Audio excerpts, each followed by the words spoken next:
You are not invisible. You made yourself invisible, and you did it slowly, without realizing it. Think of the last time you walked into a room and felt your presence register as nothing. Not hostility, not even indifference, just absence. You said something, and it landed nowhere. You offered something, and it was accepted without acknowledgement, the way a vending machine is acknowledged. You have felt this more than once, and you told yourself it was a bad day, a distracted room, a misunderstanding. It was not. It was the result of 1,000 small transmissions, sent over years, each one announcing the same thing. I am available. I am accommodating. I require nothing. And the people receiving that transmission did exactly what people do with a resource that requires nothing. They took it, and they moved on to the thing that required more of them. This is not a story about cruelty. It is a story about mechanism. And mechanism does not care how you feel about it.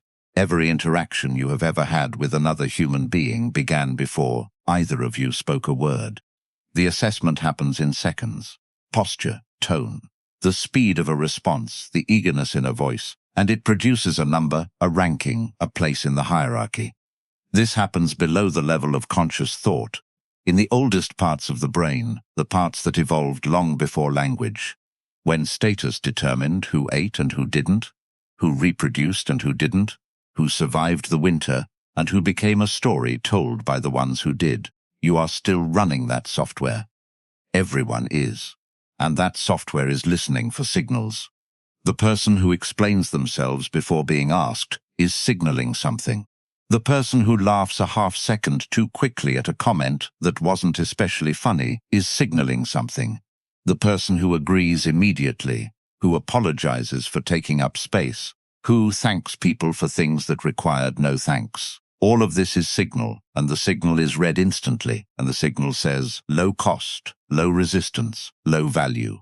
Not because the person is unintelligent or unkind, often the opposite. But the brain on the receiving end does not evaluate character. It evaluates positioning, and positioning is broadcast through behavior whether you intend it or not. This is not injustice. This is accuracy. The person who has been signaling low value for years is not being mistreated. They are being responded to precisely as the signal instructs. And here is the part that should concern you. Signals compound.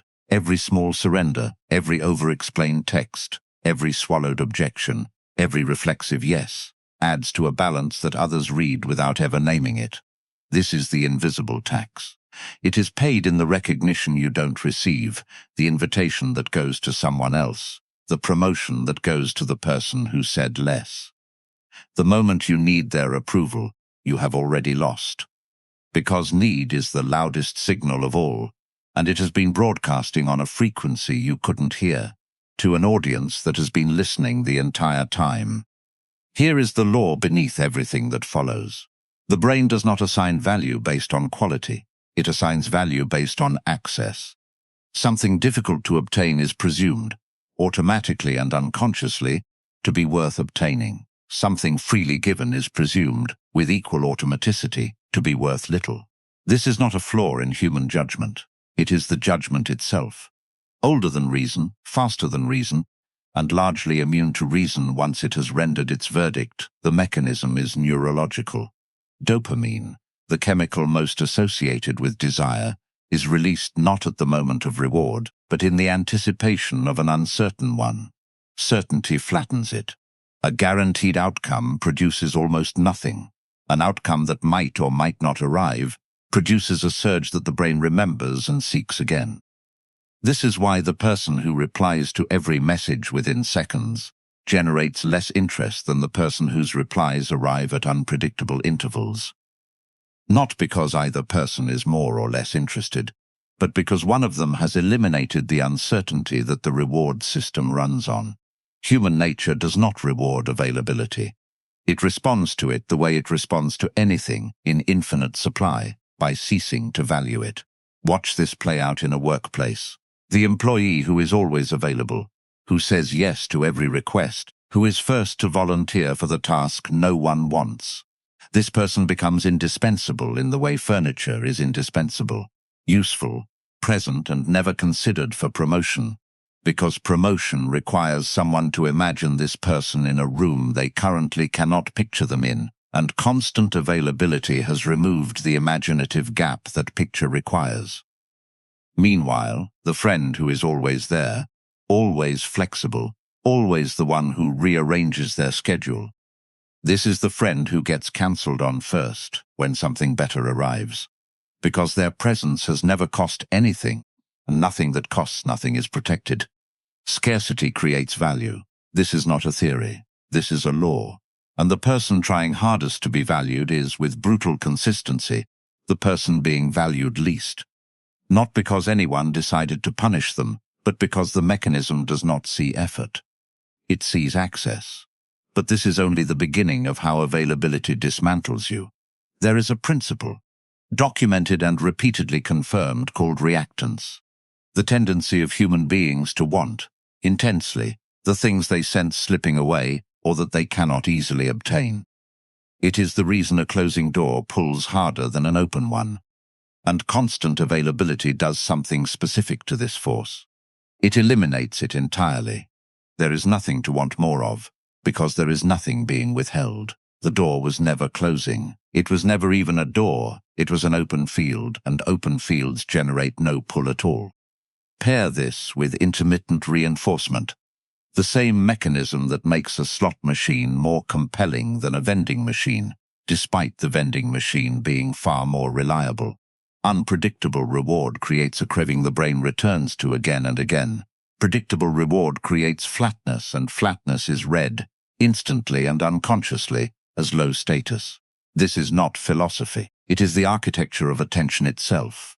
Now consider mystery, not as manipulation, not as withholding for effect, but as something far simpler, the presence of cognitive space.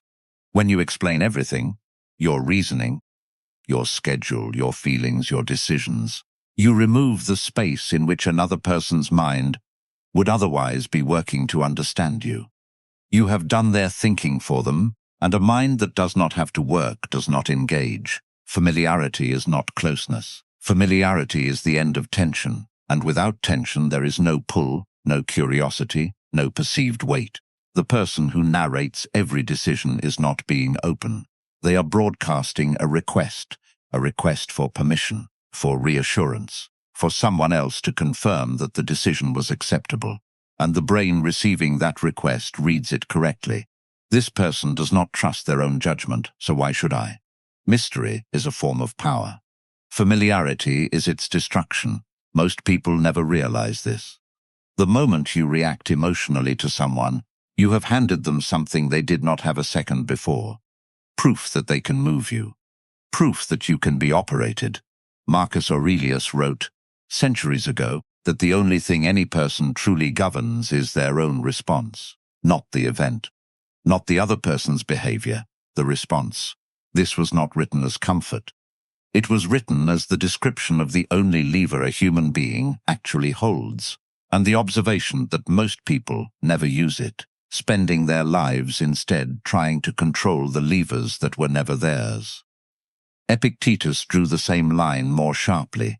Some things are within your power, and some things are not, and the entire art of not destroying yourself is knowing which is which. Apply this to a conflict tomorrow. The argument is not within your control. The other person's tone is not within your control. Your face, your voice, your next 10 seconds of silence.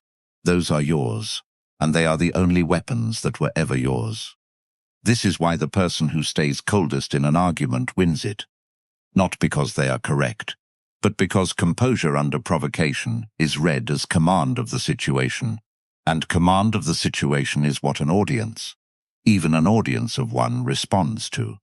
In a workplace, the person who reacts visibly to criticism is filed away, instantly and often permanently, as less competent, regardless of whether their position was right. In a relationship, every flash of visible hurt is information, and information given to someone who may not have your interests at heart becomes leverage. Attachment reveals itself through reaction, and revealed attachment is the first thing anyone with an instinct for advantage will learn to use. This is where strategic silence enters. Not the silence of someone with nothing to say, but the silence of someone who has decided the moment does not deserve a response. Silence is not emptiness. It is pressure. It is the only move that cannot be countered because it gives the other person nothing to push against. Here is where the real power begins. A boundary is not a sentence. It is not something you announce. A boundary is a structure, and structures are built from consequences, not declarations. The person who says, "I need you to stop doing this," and then continues the relationship unchanged when it happens again, has not set a boundary. They have issued an invitation to test exactly how far the words extend before something actually happens. And the answer, in most cases, is nowhere. The words were the entire structure, and words without consequence are not boundaries. They are noise that the other person learns to tune out. Worse, every time you explain why a boundary exists, you submit it for review. You are saying, in effect, "I will hold this line, but only if you agree the line is reasonable." This is not a boundary. It is the opening offer in a negotiation, and you have already conceded the only point that mattered, whether the limit exists at all. Now picture the alternative. Someone treats you poorly in a relationship. They simply find you less available. No announcement, no ultimatum, no scene. In a workplace, someone who has been quietly absorbing extra work without recognition does not file a complaint. They simply stop offering what was never asked for, without explanation, without drama. In a friendship, the person who has been doing all the reaching out does not deliver a lecture about effort. They simply reach out less and let the silence say what words never could. In every case, the behavior itself becomes the message, and a message delivered through action requires no defense because there is nothing to argue with. Respect comes from consequences, not explanations. And now the part that will disturb you most, because it is the law that governs every other law in this script. The person who can genuinely walk away from a relationship, a job, a negotiation, a friendship, without performance, without bluff, without needing it to land a certain way, holds a position that cannot be touched. Every tool that works on a person who needs something stops working entirely on a person who does not. You cannot pressure someone who has already made peace with your absence. You cannot threaten someone who has nothing left for the threat to grip. Kahneman and Tversky measured something that changes how you should understand every relationship you've ever had. The pain of losing something is felt roughly twice as intensely as the pleasure of gaining its equivalent. This means the instant another person senses that you might withdraw your attention, your time, your presence, they do not calculate your worth. They calculate their loss. And loss, weighted at double, moves behavior in ways that admiration never could. This is why the partner who was taken for granted for years can become, the moment they actually begin to leave, the most important person in the room. Nothing about them changed. The other side's arithmetic changed. But here is the distinction that separates power from theater. This cannot be performed. The person who pretends to walk away as a tactic is detected almost immediately. Something in the voice, the timing, the return that comes too easily. And once detected, it costs more than it gains. The walking away that works is the walking away that is real, built not on the moment, but on the life surrounding the moment. A life with other relationships, other opportunities, other sources of meaning, so that no single door, when it closes, takes the whole house down with it. When you have built that, walking away stops being a sacrifice. It becomes a preference. Watch how this plays out. In dating, the person whose entire emotional world depends on one connection is treated differently, pursued differently, than the person whose life is already full, even when the second person is, by every external measure, less remarkable. In a negotiation, the party who can walk from the table gets better terms, every time. Not through aggression, but because their indifference has quietly removed the only leverage the other side had. In friendship, the one who always reaches out first, plans first, forgives first, has, without any cruelty involved, handed the other person the position of power, simply by demonstrating, repeatedly, that they will not leave. The person willing to walk away holds all the power. Let that sit with you for a moment. What follows is not motivation. It is operation. Begin with over-explanation, because it is the easiest leak to find and the hardest to ignore once you see it. The next decision you make, where to eat, what to do this weekend, whether to attend something, make it, and do not explain it. Not because explanation is forbidden, but because the habit of justifying yourself to people who never asked is the habit that taught them they were owed an explanation in the first place. Practice this on small things. The muscle that goes unused on small things will not be there when something large requires it. Next, your availability. Do not announce that anything is changing. Announcements invite negotiation, and negotiation invites the old pattern back in. Simply respond more slowly. Decline things without paragraphs of justification. Let your time become something that requires patience to access, and watch, without saying a word, how the people around you recalibrate. In conflict, practice the pause. When someone says something designed to destabilize you, the 3 seconds before you respond, or don't, communicate more than anything you could construct in those 3 seconds. Most people fill silence, because silence feels like losing. It is the opposite. Silence is the only move an opponent cannot counter, because there is nothing in it to grab. And underneath all of it, build the thing that makes all of it sustainable. A relationship with your own judgment that does not require anyone else's signature. Not arrogance. Arrogance is insecurity wearing a costume. This is something quieter. A person who knows what they think and does not need it ratified has removed the single largest source of leverage anyone could ever hold over them. Now, look back, honestly, at your own patterns. Where do you explain decisions that were never anyone's business but yours? Where have you made yourself available past the point of respect? Where do you react when observation would serve you better? You are not disrespected because people are cruel. You are disrespected because you have trained them to be, and training can be undone. Not through a single decision, but through the accumulation of different ones, each one small, each one compounding the way the old ones did, except now in the other direction. The person who has absorbed everything in this script does not walk through the world the way they did 8 sections ago. They notice the half-second delay before a reply and understand exactly what it means. They notice the urge to explain themselves and let it pass, unspoken, because they have nothing to prove to the room. They notice the pull towards someone who has made themselves scarce, and rather than chasing it, they recognize it for what it is, mechanism, not magic, and they ask themselves a different question. Am I building the kind of life that makes walking away a genuine option, or am I still negotiating from a position that has nothing behind it? This is not confidence in the way the word is usually used. It is something closer to literacy, the ability to read a room the way you once read only other people, and to finally include yourself in that reading. There is more beneath this.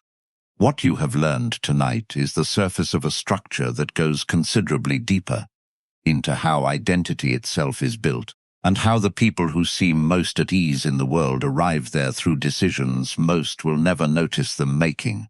Before you go, name one thing, just one, that you will stop doing this week. Write it where you can see it, not for anyone watching. For the only person whose opinion was ever going to matter, you came into this video the way you've come into every room for years, explaining, accommodating, waiting to be noticed. You will not leave it that way. Something has shifted quietly, the way the important things always do, and it will not shift back.